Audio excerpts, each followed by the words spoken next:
Hi, everyone. Welcome to the 2021 online virtual briefing for Odyssey Swim Run Austin. This is our last race of the season, and we wanted to take just a minute to not only introduce ourselves, but go over everything that's on the website and just our thoughts going into this race.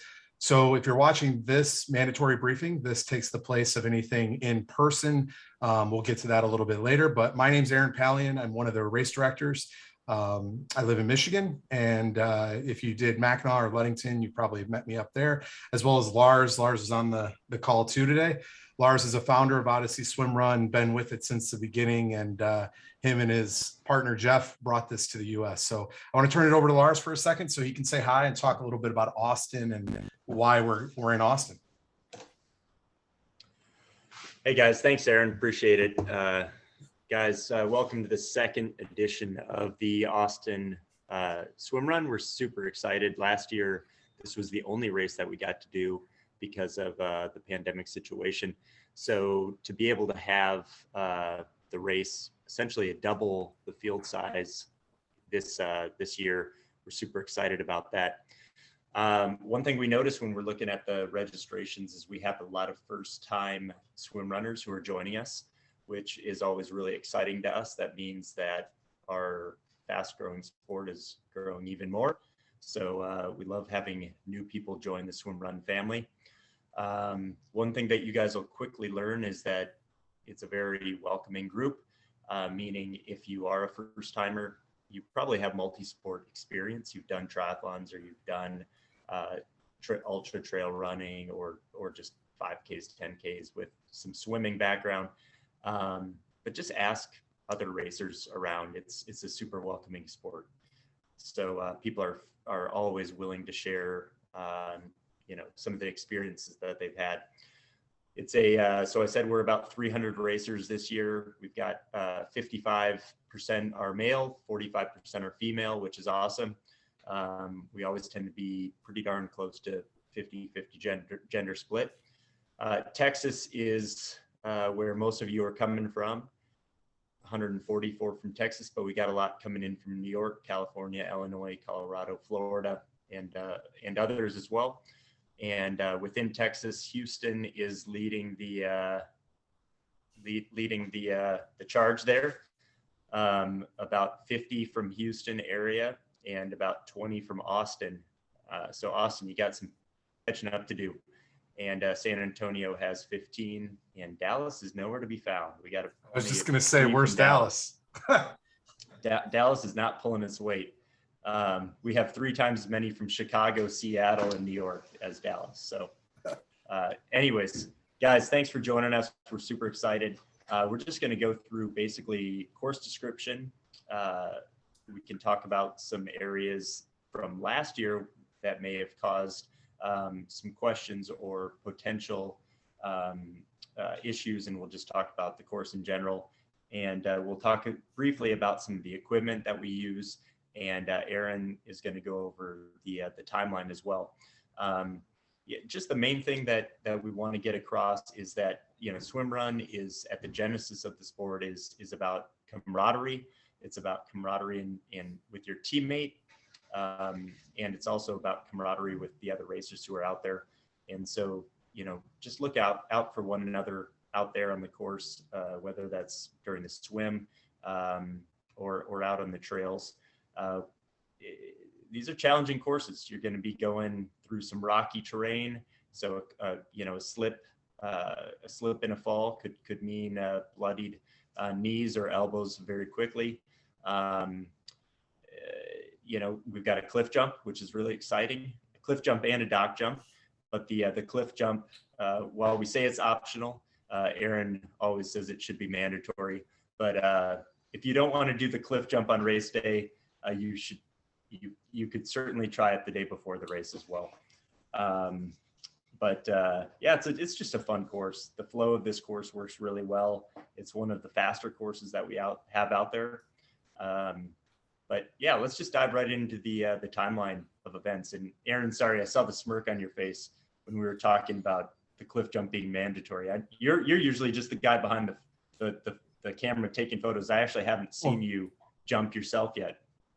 In another lifetime, Lars, in another lifetime, before you knew me. If I'm just saying, if you watch the highlight video from last year, both John and I jumped.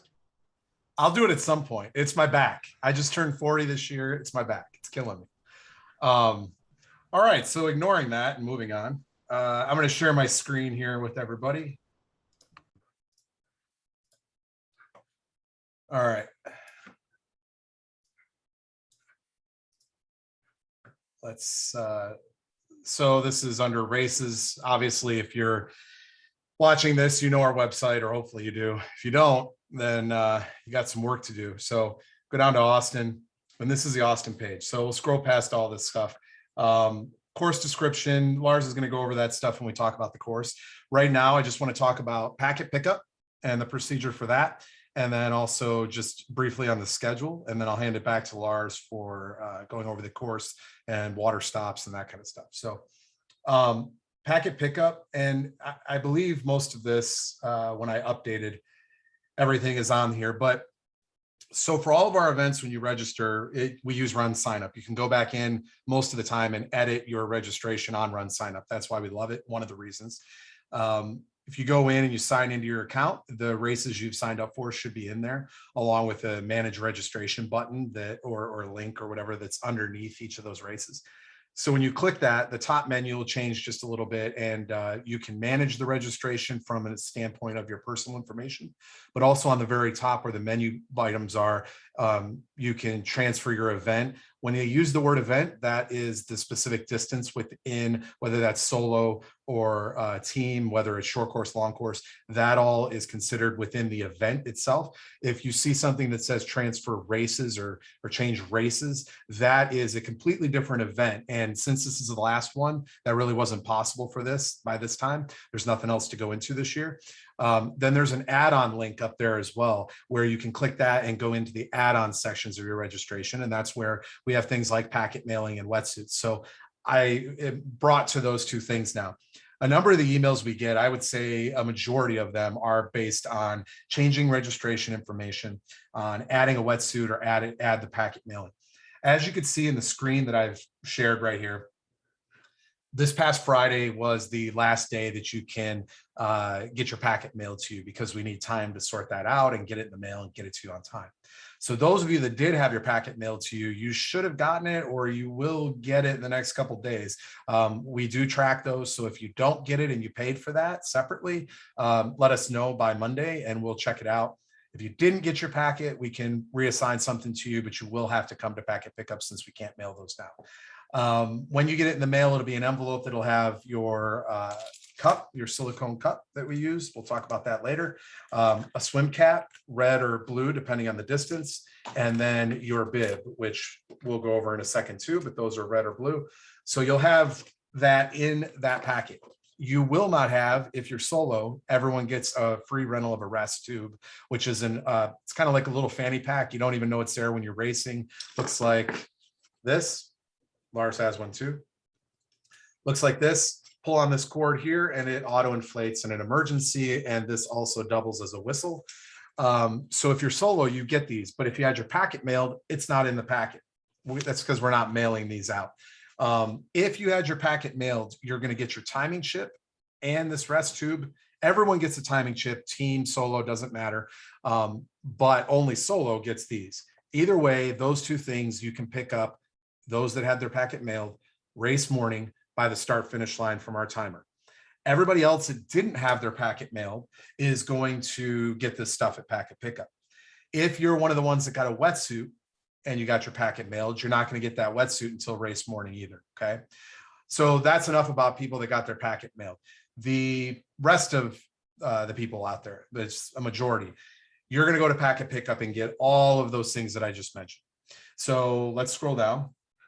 Packet pickup schedule is basically from 1 to 4 in general on Saturday at Camp Tex Lake. So you're going to get there, you're going to park, plenty of parking. You're going to go, we'll be, assuming we do it like we did last year, the building, I guess, it's right by the entrance coming in where you park. We were underneath the overhead or the awning that was there, and you're just going to come up, you're going to show your ID. I'm going to email all of you a QR code. You'll get one round of that email on Monday, and then I'll give you a reminder email Saturday before packet pickup. So your ID, your QR code, the QR code you're going to show, you can print that or you can have it on your phone. I'll scan that with my phone and it will pull up your registration super quick. You have to pick up your own registration. You cannot pick up somebody else's. It's an insurance thing. So please don't come wanting to pick someone else's up.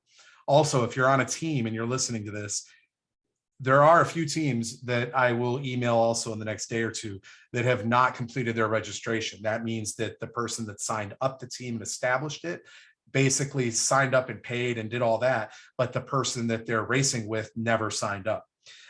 Usually that's not on purpose. Usually the second person just assumes they're registered when they're not. So make sure both members of your team are officially registered so you don't have to do that on site. So you come in and you can come in as a team and pick your packet up or separate. It really doesn't matter. At packet pickup, everyone's kind of treated separately because every team member, every solo gets all their own stuff, including timing chip and all of that. So yeah, it doesn't matter. But if you come as a team, it's probably a little more fun. So you get there, we give you all your stuff. You're going to get your timing chip. And if you rented a wetsuit, you'll get that. We have about 19 of those, I think, available. I think all of them except for one or two are spoken for. We still do have them available, the ones that haven't been rented. So if you go in the process I talked about, signing in to run sign up and going to add-ons, you should be able to see on that page what's still available. If it's not available, it'll either say sold out or it's grayed out. The ones you can select quantity for, those are still available. We've been getting a lot of emails from people that say, oh, it's mandatory. I don't have a wetsuit. I didn't know, or whatever. Guys, at this point, you could post to our Odyssey athletes group on Facebook, see if anyone has an extra wetsuit to bring with them and let you borrow it. You could look for, there's a couple Facebook groups that sell that kind of stuff. You could look for that. You could still purchase one and probably get it in time with some expedited shipping. And we'll talk a little bit more because we've got other questions about wetsuits and water temps. Lars will talk about that during the. Yeah, Aaron, I want to just interject quick and say, you know, the first swim run that I ever did, yeah, I didn't have a swim run wetsuit, and many of us didn't have swim run wetsuits. They didn't exist yet. You know, many of the people who have done swim runs now for 5+ years, the first one they ever did, they didn't have a swim run wetsuit. So it's a luxury that we now have in swim run. It's grown enough where there's specialty equipment, but you can use a triathlon wetsuit. And, you know, there's no shame in the fact that your zipper is in the back and not in the front. So, you know, I think one thing, and this just gets back to the ethos of SwimRun again, if you are one of those people who wears their triathlon wetsuit, you know, maybe it's an old suit that you cut off at the knees and, you know, have it as a shorty wetsuit instead. Just ask someone who's in the race if you need to zip it down for whatever reason. People are always more than willing to help. So there are solutions that you might have in your own garage as well, if getting a swim run specific wetsuit isn't in the cards for you this race. Do you want to, so we don't have to return to this later, do you want to just talk about water temps, air temps, that kind of stuff? Yeah, I mean, so I live in the Houston area, and just within this is typical Texas in the fall. 2 days ago, it was 90 degrees, and this morning, it was 45 degrees. So we had a cold front come in.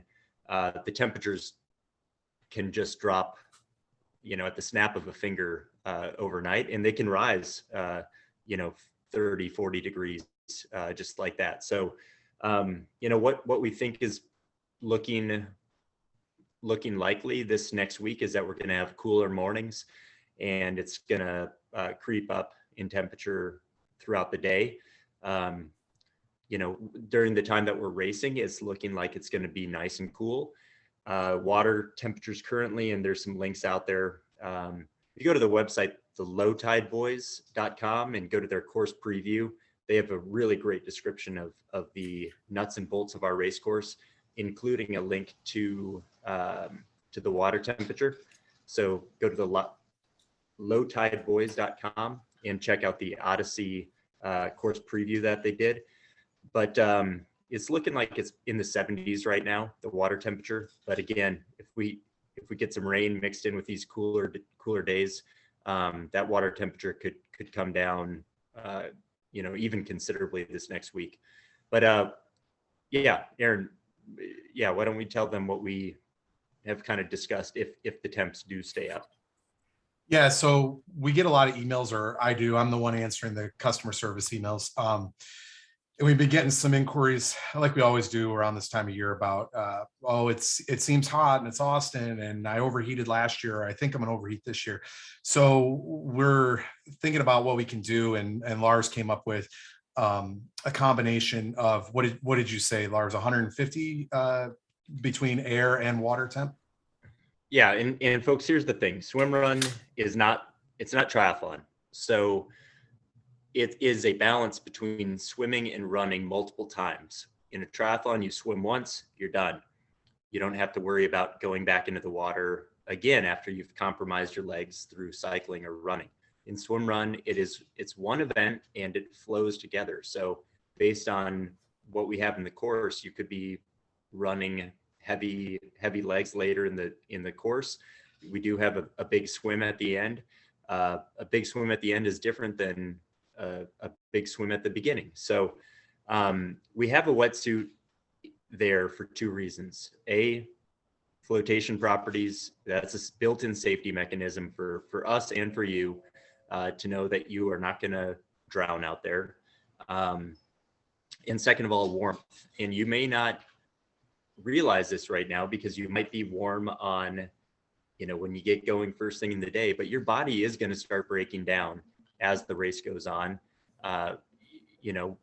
Whether you're He-Man or She-Ra or whatever, you will break down near the end of the course. And as such, you might be more susceptible to getting cold later on. So we have wetsuits in place for that reason, but we have decided for this race, what we're going to do is a combination of 150 degrees. So, the air temperature, water, if that is over 150 degrees, the sum of those two numbers, we will make wetsuits optional. However, you still do have to have your wetsuit there. Oh, he cut out. He's just saying you still do have to have your wetsuit there, so that we know that you do have a wetsuit. Yeah, Lars, you cut out there. He was just basically saying, guys, that the call on water temp and air temp is going to be made that morning. So if you don't bring your suit, assuming you're going to be good without it, and all of a sudden it doesn't break 150 as a total, then you're screwed. So bring your suit. Everybody bring your suit. Bringing it is mandatory. We'll let you know if wearing it's mandatory. One thing I wanted to interject. And absolutely, you can wear a suit no matter what. So if it's over 150 degrees, you can still wear a suit. We know some of you have suits like this Arc Vig, which is very lightweight, or any of the Arc suits are extremely lightweight, and you figured out how to peel the suit down. And I mean, look, wearing a wetsuit's an advantage if you care about speed. So we're not going to prohibit wearing a suit if it is over that 150 degrees.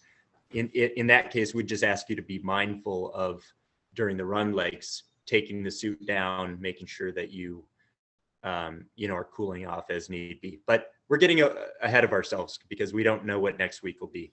Well, and I will say, I told you this yesterday, Lars, that I remember that you had mentioned to me about shivering later, even if the temperature's warm. And I kind of rolled my eyes because I was like, that doesn't happen. And this year at Casco Bay, it was hot at that finish. And I saw a number of teams come across that line and they were shivering.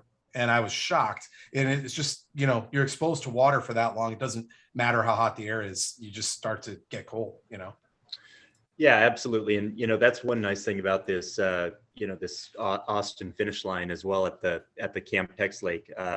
They do have showers that they make available to us. So, finishing, there's nothing better than a shower to warm yourself up. And, people who are open water swimming, there's becoming more and more research talking about that delayed onset, muscle, how you get colder 15, 20 minutes after, you're done with your your activity. So, it's a real thing.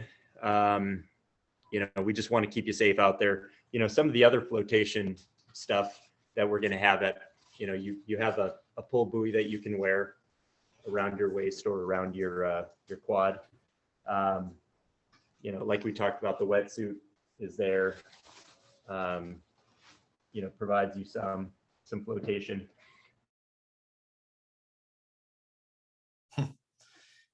Cut out and, again. Different than a triathlon, you can have swim paddles. Everything that you start the race with, you have to carry. Everything that you start the race with, you have to carry to the finish. So, just keep that in mind. If you do bring swim fins, for example, that could be an advantage during the swim. But these trails are super narrow and twisty. Just imagine those fins flapping off the back of you. So, traveling light is a huge advantage. So keep that in mind. So moving on, guys, and I talk fast. I tend to do that in these videos just to try and get through them. There's a lot of information. So packet pickup is officially 1 to 4 o'clock. We want short course to try and get there if you can, 1 to 2 o'clock, and then long course 2 to 3 o'clock.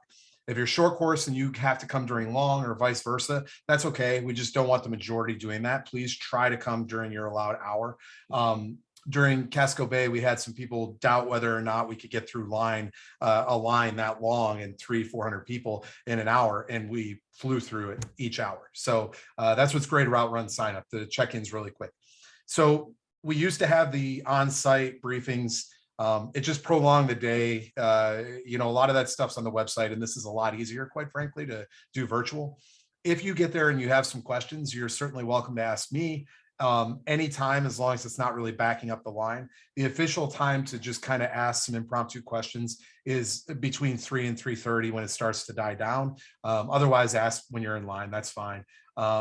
So just going down here, just some rules of this. You have to pick up your own packet. You do have to have a government ID with a photo. You do need your QR code. You don't have to pick up your stuff together. We have a mandatory gear, and this is on the website under, if you go to info and you go to FAQs and rules, let me just go over here real quick. So if you go down to gear FAQs and expand the menu, here's all the stuff that's mandatory. I'm not going to go over that right now. You can do that on your own. You should have that stuff. If you have questions, feel free to reach out. We are not going to check that at packet pickup. You do not need to bring it, but we have been known to periodically check during the race to make sure you have that.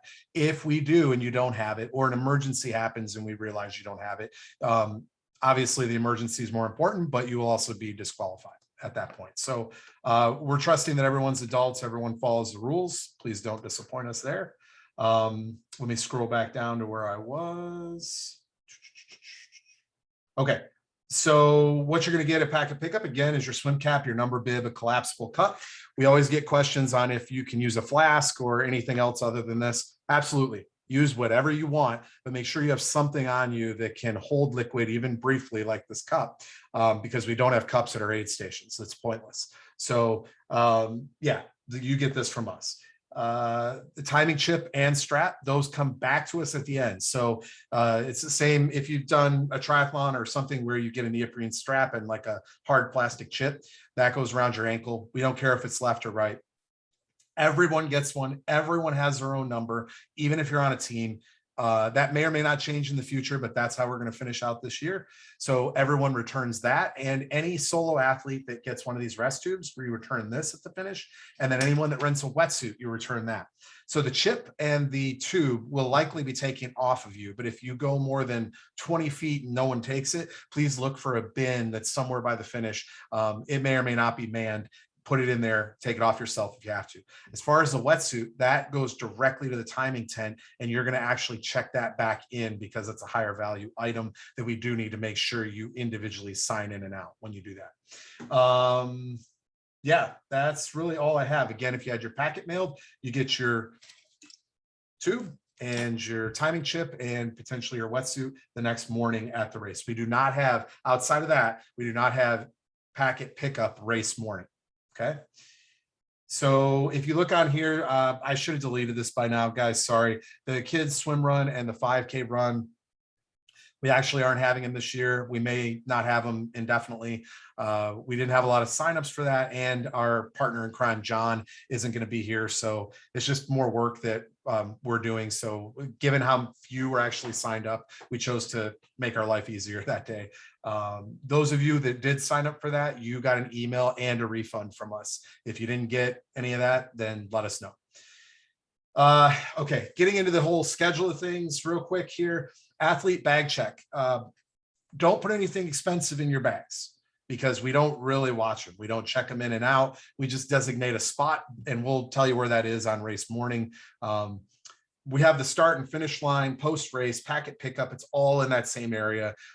So we'll just let you know that morning. We'll announce something. It'll probably be over by the building. You picked your packet up, and where the post-race stuff is, it'll probably just be over there somewhere. We'll let you know. So in there, just usually a change of clothes or whatever. Don't leave anything valuable. If you do, that's on you. So going down, start times, 7 a.m. long course, 8 a.m. short course. We discussed briefly before we recorded this briefing about how we're going to start that. We're going to do a mass start this year. If you're not comfortable with that, you're certainly welcome to hang out in the back and space yourself out. If you want to wear a mask up until you start the race, whatever you want to do, that's up to you. We're not going to say you can or can't, or that you can't, but we're going to start it just like any other race. Mass start goes for both distances. So about 10 minutes before each of these start times, we're going to do announcements, anthem, that kind of stuff for each one. We have cutoff here. The cutoff's just mainly when we think the last finisher is going to come in within reason. Most or all of you should be able to make that. If we notice that you're struggling physically throughout the day, we're just kind of going to do an assessment wherever we need to, wherever we notice that, our medical team will. And if they deem you not really capable of safely continuing, we'll pull you from the course. Other than that, we don't have specific areas where there's a cutoff. Just keep moving. That's all we ask. So finishers hoodies, those are going to be delivered today to Lars. They'll bring those up. If you've done any of our races this year, you've seen our finisher hoodies. Neither of us are wearing one right now. Lars, you got one close by while I finish this out? No, I'm wearing last year's. Yeah. Anyway, it's like this, but it's quite a bit thinner. It's more like a running hoodie that could actually be worn, out doing some activity. We have heard that they are running a little bit big, but keep in mind the size that you ordered is what you get at the finish line. You can't switch it. We have the same sizes that everyone ordered. So don't try to pull one over on the volunteer. They will have a list. They'll have your sizes right there. Yeah, so just so everyone's aware, we did order about how many we have registered right now. There's a little bit of attrition. We could take a few more registrations, but the point is it's tighter than usual on those. So yeah, get the size you ordered. We'll have that. And then the only thing left really, I mean, Lars, your mom's going to be there doing food. Your dad will be announcing as usual. That's great. And then we're not going to do an awards ceremony. We haven't done that all year. It's worked out pretty well, actually. We've had more awards than ever claimed on site by just handing them out as you cross the line. SwimRun's really unique in the way that there's no, it's a gun time. It's not a chip time. So as far as the start, so you cross first. And as they come across, we know who the winners are for the most part. So we hand you those right away, take your picture, maybe talk to you a little bit, and you're on your way. If you do win an award and you don't stick around or you don't realize it until it's too late, I do bring those home with me. Just give me a couple of weeks. We charge you shipping and I should be able to get those right out to you. So that's just something new we're doing this year. We will, Lars and I I'll create a Google map in the next day or two, and I'll post that on here. I may not be able to put the map of the race course on it because a lot of those trails I can't actually trace correctly. So at the very least, I'll do a site map, which will show things like volunteer positions, where they are exactly, where packet pickup is, the start, finish line, parking, all of that kind of stuff. So if you guys were to pull up that Google map on your phone, it will show you where you are inside the map with like a blue dot or whatever, and that's interactive and you should be able to see. So the only thing, again, that won't show the race map probably out there, but Lars, anything else you want to add to the actual schedule before I turn it over to you? If we just want to talk quickly about lodging. So most of you, but maybe not everyone, if you're do things a little bit last minute, have already secured your lodging. New this year, Camp Tex Lake. Last year we weren't privy to any of the lodging that they had on their camp, which is the start finish area. This year there is lodging available. That's on our website under the Austin page under lodging Camp Tex Lake. The Highlands Conference Center, Camp and Conference Center, which is right next door, which will also run through, they're completely sold out of their motels. I think they have some camping spaces if you just have a tent or if you're bringing an RV or something like that. But otherwise, that Camp Tex Lake is phenomenal. It's going to be, can't beat a start finish area as well. There is also going to be breakfast on both Saturday and race morning, very light breakfast on race morning that will be provided as well. Both the lodging areas on Camp Tex Lake that we have available to sign up, those are climate controlled and they have access to showers as well. And the price is right. The camp park fee when you get in on race morning is $5. We are covering that for you. You will have to have proof in your car window to show the ranger so they can just wave you through. The best thing to do is just to print out either your registration or to print out like the course map, something that shows that you're an athlete competing, and then just tell them that you're going to Camp Tex Lake. Lars, could they also just do the race logo? Like if we sent that to them and that way it's big, it's easy to see. Would that help? Yeah, that's fine as well. Okay. Yep, that's certainly fine as well. It's just something visually, because if they don't see that, there could be a huge queue to get in there. So, we'll give them a second. Usually pops back in. Have something visually on your windshield so they can. Yeah. Am I back? Yeah, you're good. Sorry.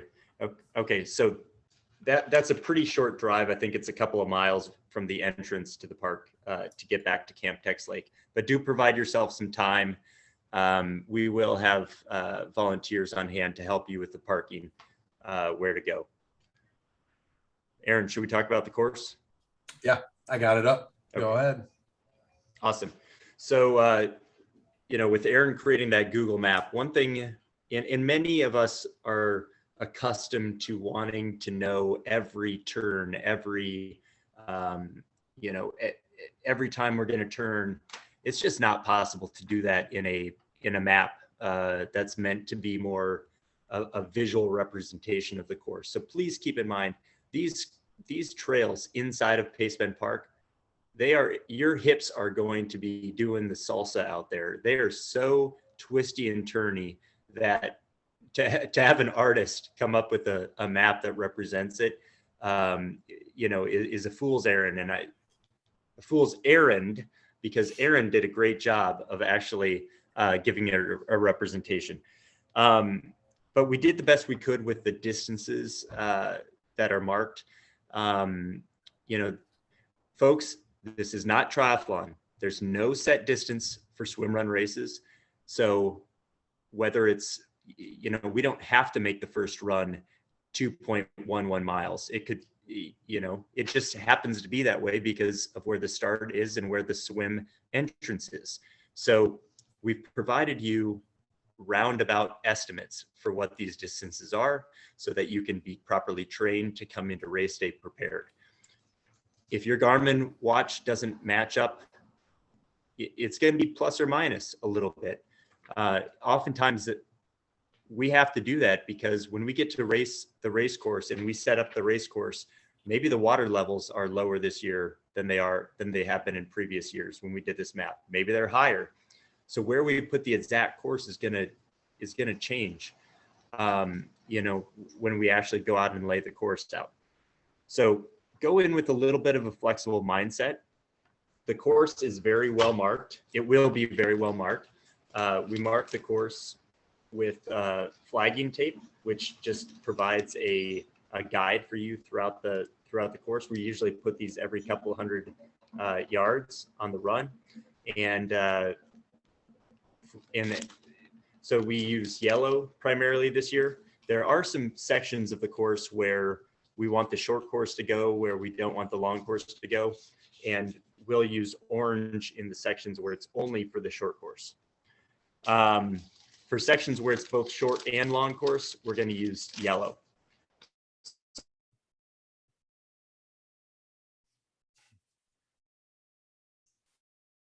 Are you back yet? Aaron has a sign, you know, kind of like the ADT signs. Aaron, go ahead. I'm sorry for my connection. No, that's all right. So at any of the places where, you know, it's not as open to see all the tape, any big turn that we need to get you off the trail you're on onto another trail or whatever, these will be on the ground. So this looks a lot bigger in this picture than it is out there. But just want to say, like, if you're not doing heads up racing, if you're staring at the ground, used to cones guiding you or whatever in different races, you'll get lost.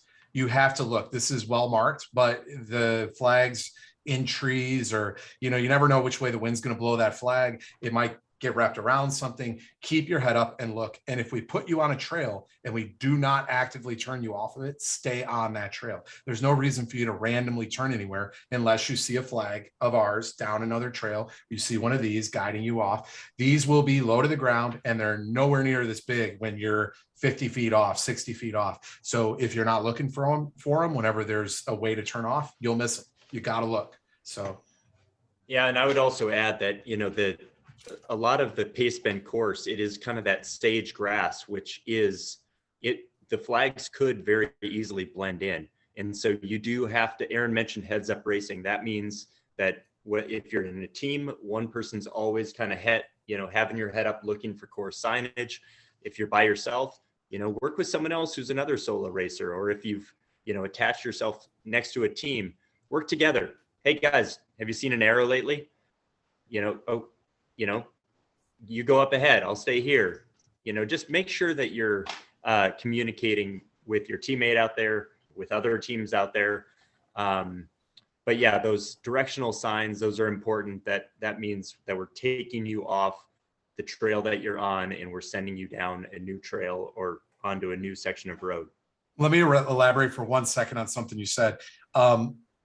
If you go a while and you haven't seen one of those flags, so Lars has said this in other videos, but when we place them out there, I say they set the course 99% of the time, but those flags go up in the trees or whatever, right?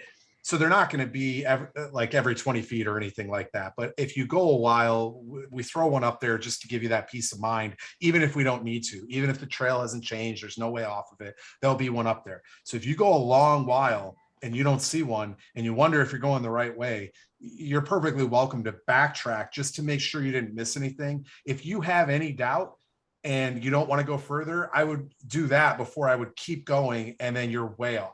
So be responsible for double checking yourself out there as well, because anyone we have come in that's off course, they just kept going, you know, and never second guessed anything. Yeah. And, you know, all I can really say, you know, and we'll talk more about this once we have laid out the course. We can talk more about this on that Saturday afternoon briefing, if there's any adjustments that need to be made, that have been made. But we tend to lay these heavy leading into a turn and then out of a turn, so that, you know, if there was you know, an intersection, that you're on the right way. And then if you're just on the same trail for a while, we're going to go lighter in between. So we try to get you in that flow, though, of what you should expect. And we try to get you in that flow early on. Andrew said briefing. I just want to be clear, guys. I think what we're saying is, if anything changes or there's anything important, we'll have that information by the last hour of packet pickup, when we're just kind of answering questions as you guys have them, if you're there. So, yeah. So going to the swim quickly, the swim exits, and you can see the caricatures of the, you can see the kayaks on the swim legs, and you can also see the red boats. I think those are going to be jet skis in most instances on this course. But those are safety and guide boats essentially. If you have a question on the swim, some of these, because it is around coves, you may be swimming blindly. Now, the cool thing is, you know, you're staying very close to shore. And so, you know, once you're in the right direction, you just keep going in that direction until you can identify one of our pink teardrop flags. And these are huge flags that you'll be able to see. And that guides you into where we want you to exit. So once you see one of the pink teardrop flags, you'll want to go in towards there. If there's a kayaker nearby, you can certainly ask the kayaker as well if you're unclear. And did you want to mention the orange buoys as well? Why don't you talk about the orange buoys, just because you know how many you have? Yeah, so there's 6 swims, and we have, I think, 7 buoys it is. But if you did Mackinac and Ludington had them out in a couple spots, but if you did the Michigan races, Mackinac is a lot like Pace Bend in the way that we're swimming parallel with shore. You can't always see the exits even from when you start or even halfway through the swim, maybe. So in addition to just following the shoreline, looking to eventually see that pink flag, the plan is to take a orange buoy. It's about 14 inches. And it's bright orange mooring buoy, and we're going to just sink it, and it should be relatively close to where the exit is, at least out where you're swimming. You should see it to know, hey, you're turning in here, or something to that effect. So we're going to attempt to put those on all the swim exits. I have enough to do that. And as far as where you get into the swim, because we get that question a lot too, as of now, at least the rest of this year, we lead you right up to the swim entrance with that yellow flagging. There's no big flag at the entrances or anything like that. So any pink flag you see, big teardrop, is going to be specifically an exit flag. The orange buoy specifically in the water at the exit. Nothing like that at the start. So if you run up to one of those and you weren't in the water, you took a wrong turn somewhere. Yeah. So no, those are great points, Aaron. So let's just talk about two congestion points that you'll want to keep your heads up and study before. And quite honestly, on Saturday, this would be a good point, a good section to drive to park and kind of run this area, or drive this area just to see. But it's where the short course splits from the long course. It's where the short course is going to do the cliff jump. So after swim 2. So after swim 2, the short course is going to go exit, and then you guys are going to be together. Long and short are going to be together. The long course is going to continue running, and they're going to go kind of into the middle of the park. The short course is going to go to the cliff jump. And so talking about the cliff jump quick, and we're serious about this. It is optional. Anywhere. It's really tall anywhere from, too, by the way. It's not like the Orcas cliff jump. This is big. Yeah. I what would you say, 40 feet? Maybe 30. So the highest is 30 feet. It does gradually go lower and lower for about 50 to 100 yards. So you can, if you only want to jump 20 feet, just keep on going down the rocks. If you want to just literally step in, it is quicker. You cut off about 100 yards of swimming, but you can just run all the way down to where the water meets. Just jump in. The chicken entrance. Or for those who jumped on Saturday and just want to kind of optimize their speed. If you want to optimize your fun though, that cliff jump is there. We do have, the only thing we would say is do not be tethered to your teammate when you jump.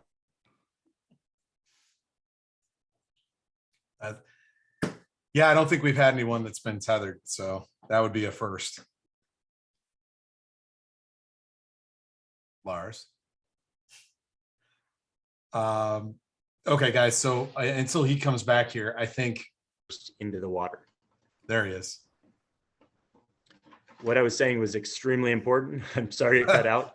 you have to go in feet first.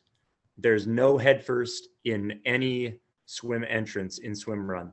Got to go in feet first, especially on that cliff jump though. And hold the goggles, paddles secure, everything's secure. Yeah, from what I've heard, we may have scuba divers down there retrieving all the goggles that are lost. There's still a hold on to GoPro your down there. goggles when you go in. There's still a And GoPro Marcus down Barton's there. GoPro. Yeah. Depending on water level, there might be a second cliff jump as well, leading into swim 6. We're not 100% sure on what that looks like right now. It's most likely going to be a dock jump like what we had last year, but stay tuned. So, did you want to talk about the length of that swim too, depending on?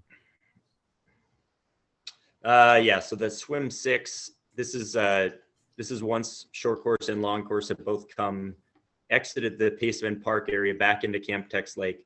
You're going down a set of stairs into the Camp Tex Lake Marina, and this is going to lead into your last swim of the day. Last year, so the published swim is 1,500 yards.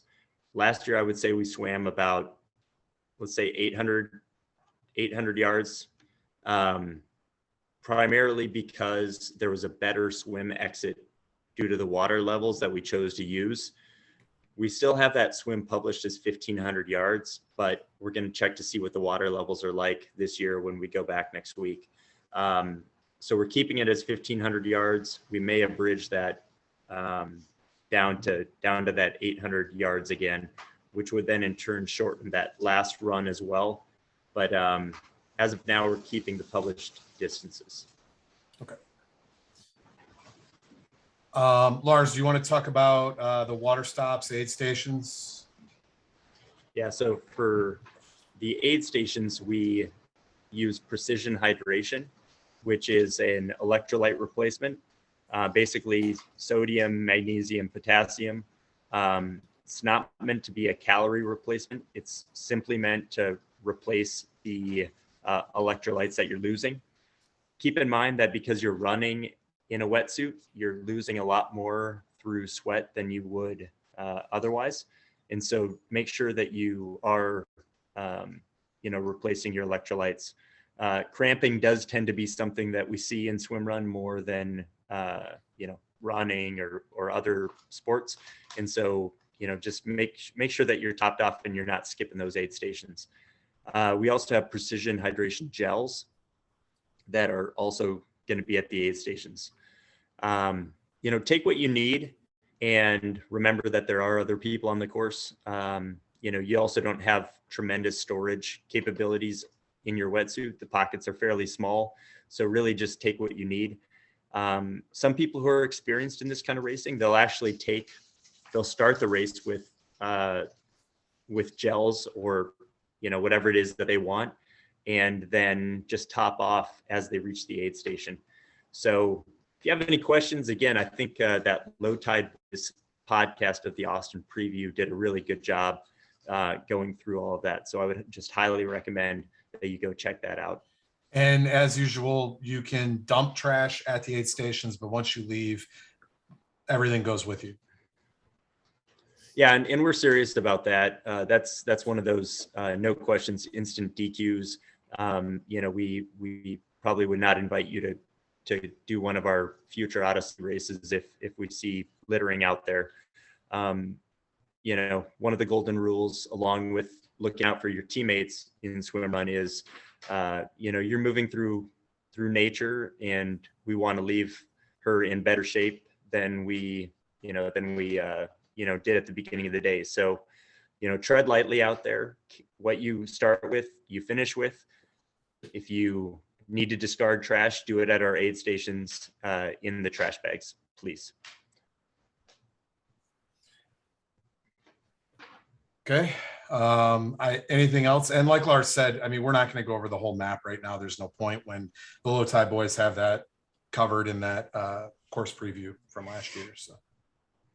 Yeah, I think the only thing that I would just recommend, because the trails are very, rocky, some kind of lightweight trail shoe that has good grip on the bottom. most of the swim exits, if not all of the swim exits, you will be very quickly going up limestone rock.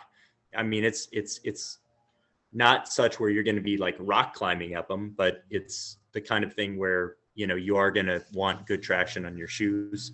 So make sure you do have some kind of lightweight trail shoe.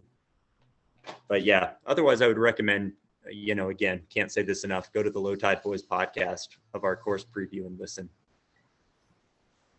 The only other thing I could think about, we have a merch store. We get questions about that. We'll be selling merch in that at Packet Pickup as well as during the event. Someone will be manning that. We'll bring as much as we can. Usually we take credit cards, and we will this time.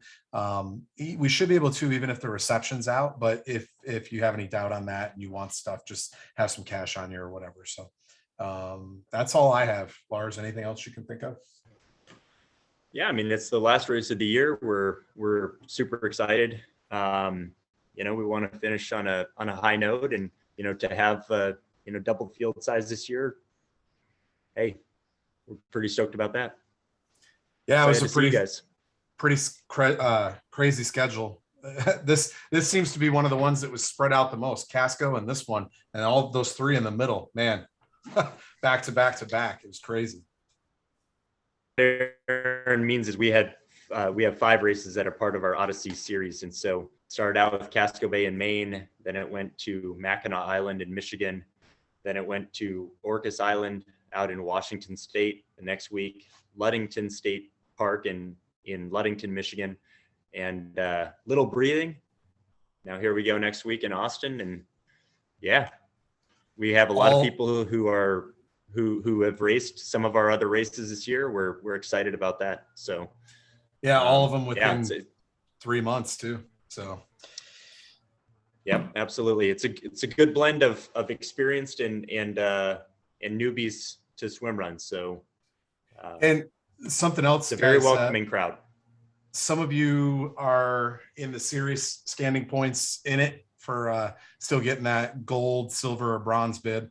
I think a few of those gold bibs have been locked in already for people who have done 3 or 4 events, but some of them are certainly still up for grabs. If you've done more than a couple events, or even 2, you're probably in it. And then also we have the legacy bibs that we started this year. I think there were only 2 people, Heather and Marcus, who were in the contention to actually get it by the end of the year. Unfortunately, they are going to miss it by 1 or 2 each. So, but yeah, we give out legacy bibs, and just check out on our website. There's information on that. If you go under the information tab down to legacy bibs and series standings, so you can check that out, and it's pretty cool. Yeah, guys, you know, the Odyssey Swim Run website really has just so much information on it. Please check it out. And then our Instagram at Odyssey Swim Run, and then also our Facebook page. Yeah. Where did I cut out there? Our Instagram? It was pretty quick that time. No, it was pretty good. Okay. But yeah. But definitely join the group on Facebook too if you haven't. It's a good hub of information and like-minded athletes that can definitely answer questions, and so.